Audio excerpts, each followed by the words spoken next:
2 Samuel 11.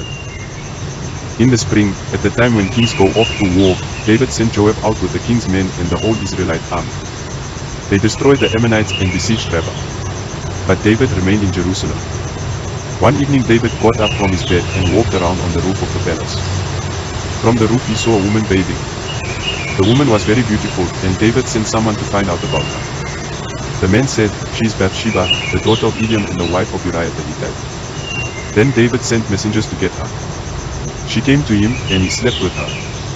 Now she was purifying herself from a monthly uncleanness. Then she went back home. The woman conceived and sent word to David, saying, "I am pregnant." So David sent this word to Joab, "Send me Uriah the Hittite." And Joab sent him to David. When Uriah came to him, David asked him how Joab was, how the soldiers were, and how the war was going. Then David said to Uriah, "Go down to your house and wash your feet." So Uriah left the palace, and a gift from the king was sent after him. But Uriah slept at the entrance to the palace with all his master's servants and did not go down to his house. David was told Uriah did not go home. So he asked Uriah, "Haven't you just come from a military campaign? Why didn't you go home?" Uriah said to David, "The ark and Israel and Judah are staying in tents, and my commander Joab and my lord's men are camped in the open country. How could I go to my house to eat and drink and make love to my wife? As surely as you live, I will not do such a thing." Then David said to him, "Stay here one more day, and tomorrow I will send you back." So Uriah remained in Jerusalem that day and the next. At David's invitation, he ate and drank with him, and David made him drunk. But in the evening Uriah went out to sleep on his mat among his master's servants. He did not go home. In the morning David wrote a letter to Joab and sent it with Uriah. In it he wrote, "Put Uriah out in front where the fighting is fiercest. Then withdraw from him so he will be struck down and die."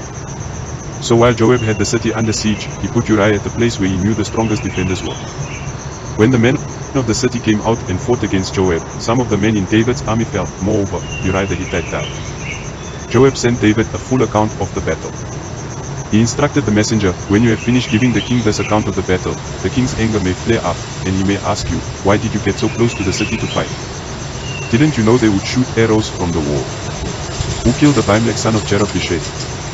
Didn't the woman drop an upper millstone on him from the wall, so that he died in 3 days? Why did you get so close to the wall?' If he asks you this, then say to him, 'Moreover, your servant Uriah the Hittite is dead.'"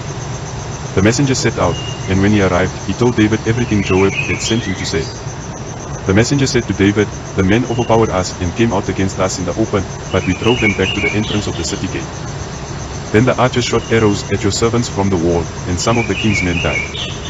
Moreover, your servant Uriah the Hittite is dead." David told the messenger, "Say this to Joab, don't let this upset you, the sword devours one as well as another. Press the attack against the city and destroy it. Say this to encourage Joab." When Uriah's wife heard that her husband was dead, she mourned for him. After the time of mourning was over, David had her brought to his house, and she became his wife and bore him a son. But the thing David had done displeased the Lord.